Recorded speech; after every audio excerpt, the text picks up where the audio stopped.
Hi everyone, welcome to Medan series. This is the episode number 23.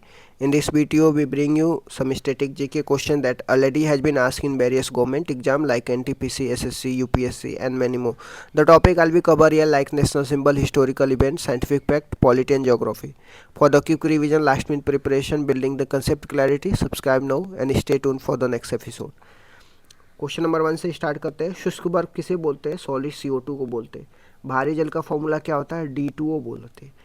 Sir Thomas Roe किस मुगल शासक के शासनकाल में भारत आया था? तो जहांगीर के शासनकाल में भारत आया था। जब ईस्ट इंडिया कंपनी की बात करते हैं तो 1599 में इसको इस्टेब्लिशमेंट किया जाता है और वहाँ की महारानी ने ईस्ट के देशों के साथ व्यापार करने का आदेश देती है। 1600 में ईस्ट इंडिया कंपनी भारत में आती है और 1608 में जो कैप्टन हाकिंग है जहांगीर के दरबार में व्यापार की अनुमति के लिए जाता है, लेकिन उसको अनुमति नहीं मिलती। फिर 1615 में टॉमस रो जो है जहांगीर के दरबार में जाता है और व्यापार की अनुमति मिल जाती है। तो इस तरीके से जो टॉमस रो है वो जहांगीर के दरबार में गया था 1615 में व्यापार की अनुमति के लिए। विनेगर में कौन सा अम्ल पाया जाता है? एसिटिक अम्ल पाया जाता है। सेब में मैलिक अम्ल पाया जाता है। टमाटर में ऑक्जेलिक अम्ल पाया जाता है। इमली में टार्टेरिक अम्ल पाया जाता है। नींबू में सिट्रिक अम्ल पाया जाता है। हर्यक वंश की बात करते हैं। इसके प्रथम शासक का नाम बिंबिसार था और बिंबिसार ने ही हर्यक वंश की स्टैब्लिशमेंट करी थी 544 BC में। ठीक, ये जैन धर्म के अंदर श्रेणिक में भी आता था। बिंबिसार की राजधानी राजगृह थी और इसके पुत्र का नाम अजातशत्रु। अजातशत्रु को पितृहत्या भी बोला जाता है क्योंकि उसने पिता की हत्या करके गद्दी पे बैठा था। अजातशत्रु के बेटे का नाम क्या था? उद्दीन था। उद्दीन की जो कैपिटल थी पाटलिपुत्र थी। जो हर्यक वंश का सबसे लास्ट शासक था उसका नाम नागदशक था। किब्रिथु कहाँ पे स्थित है? तो अरुणाचल प्रदेश में स्थित है।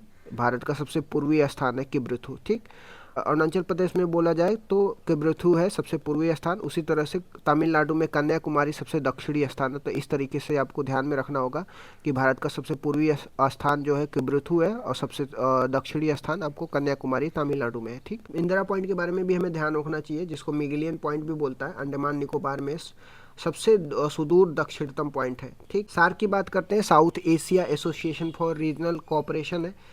इसको दक्षिण भी बोला जाता है। 1885 में इसको स्टेब्लिशमेंट किया जाता है। इसका हेडक्वार्टर काठमांडू में।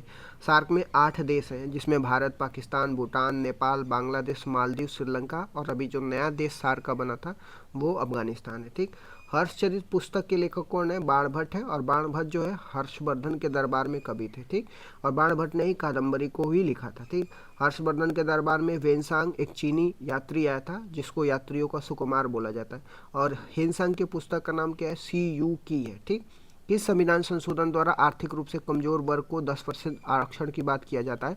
तो हमारे संविधान में 103वां संविधान संशोधन किया जाता है 2019 में।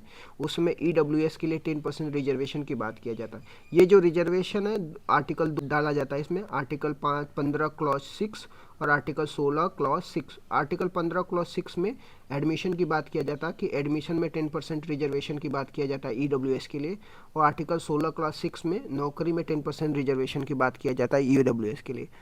किसी तार की लंबाई 4 गुना करने पे और तार का अनुप्रस्थ के क्षेत्रफल को 2 गुना करने पे तार का प्रतिरोध पे क्या प्रभाव पड़ेगा? अच्छा, जब रेजिस्टेंस जो है डायरेक्टली प्रोपोर्शनल टू लेंथ होता है और इन्वर्सली प्रोपोर्शनल एरिया होता है, जब आप लेंथ को 4 गुना कर देंगे, एरिया को 2 गुना कर देंगे, तो उस समय रेजिस्टेंस कितना हो जाता है? 2 गुना रह जाता है। यहाँ पे आप देख भी सकते हैं। ठीक, रेजिस्टेंस की बात करते हैं, इसको प्रतिरोध बोलते हैं। प्रतिरोध का जो यूनिट होता है ओम होता है। ठीक, ओम का नियम क्या बताता है कि potential difference directly proportional to क्या होता है? करंट होता है। जब डायरेक्टली प्रोपोर्शनल हटाते हैं तो प्रोपोर्शनलिटी कांस्टेंट लग जाता है जिसको रेजिस्टेंस बोलते हैं। उसी तरह से V इक्वल टू क्या हो जाएगा? IR हो जाएगा। ठीक, तीजन बाई का संबंध किस लोकगीत नाट्य से है? तो पिंडवानी से है और ये छत्तीसगढ़ में परफॉर्म किया जाता है। छत्तीसगढ़ की बात करते हैं, इसको मध्य प्रदेश से 2000 में अलग किया जाता है और छत्तीसगढ़ में एक इंद्रावती राष्ट्रीय उद्यान है, ये भी ध्यान रखिएगा। पोंगल उत्सव का पहला दिन किस नाम से जाना जाता है? तो भोगी पोंगल के नाम से जाना जाता है। ये 4 दिन का उत्सव है और ये तमिलनाडु में मनाया जाता है।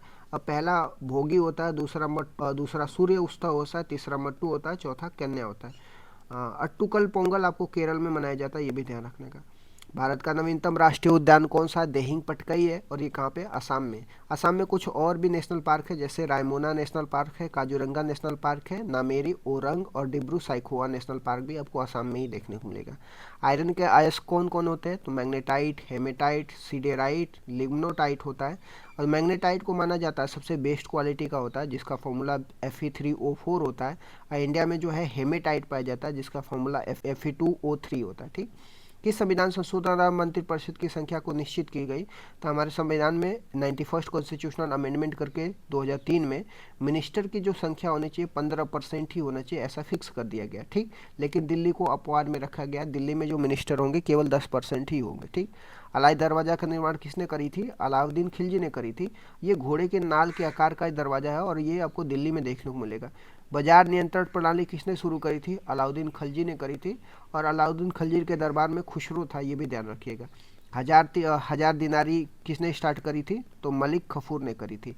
गदर पार्टी की एस्टेब्लिशमेंट किसने करी थी? 1913 में सैन फ्रांसिस्को में लाला हरदयाल लाल और सोहन सिंह भाखड़ा ने किया था।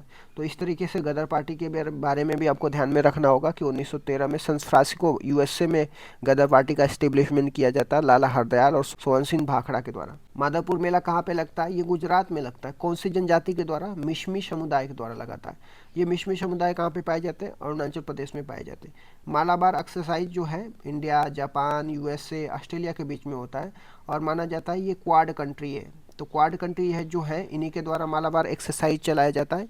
और मालाबार एक्सरसाइज ये नेबल एक्सरसाइज है। कहाँ पे चलता है? इंडियन ओशन में चाइना के प्रेजेंस को काउंटर करने के लिए मालाबार एक्सरसाइज चलाया जाता है क्वाड कंट्री के द्वारा। जब क्वाड कंट्री की बात करते हैं तो 4 देशों को अब ध्यान में रखना होगा।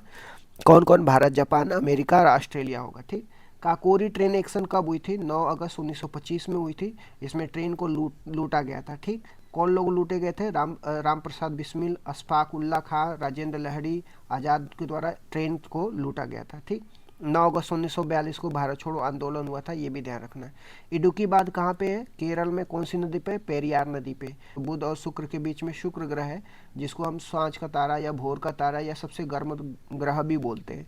शून्य गैस की परमाणुकता कितनी होती है? तो 1 होती है। शून्य गैस वर्ग 18 में पाया जाता है। इसी को अक्रिय गैस, शून्य गैस या आदर्श गैस बोलते हैं, जिसमें हीलियम, नियान, आर्गन, क्रेप्टॉन, जेनान आ जाएगा। ठीक, किस चार्टर एक्ट के में शिक्षा के लिए पहली बार 1 लाख रुपए की घोषणा की गई थी? तो 1813 के चार्टर एक्ट में शिक्षा के लिए पहली बार 1 लाख रुपए की राशि की घोषणा की गई थी। इसमें क्या किया गया था? ईसाई मिशनरी द्वारा प्रचार प्रसार किया गया था। 1813 का एक्ट के बारे में 2-3 पॉइंट और भी हमें ध्यान रखना होगा कि 1813 के एक्ट में जो ट्रेड मोनोपोली है उसको समाप्त कर दिया जाता है, एक्सेप्ट किसको? चाय और चीनी को। कजरी का फुल फॉर्म क्या है? Central arid zone research institute है और ये कहाँ पे? राजस्थान, जोधपुर में। ठीक, पूर्व पाचक रस किसे कहा जाता है? अग्नाशय ग्रंथि को कहा जाता है और ये छोटी आंत का जूस भी इसे बोला जाता है। पूर्व पाचक रस में आपको कार्बोहाइड्रेट, प्रोटीन और वसा पाया जाता है। ठीक, लाई हरोबा त्यौहार आपको मणिपुर में देखने को मिलेगा। होजागिरी आपको त्यौहार त्रिपुरा में देखने को मिलेगा। यूरेनियम का परमाणु क्रमांक कितना होता है? तो जो नीचे होता है उसको परमाणु क्रमांक बोलते हैं। तो यूरेनियम का क्रमांक आपको 92 देखने को मिलेगा।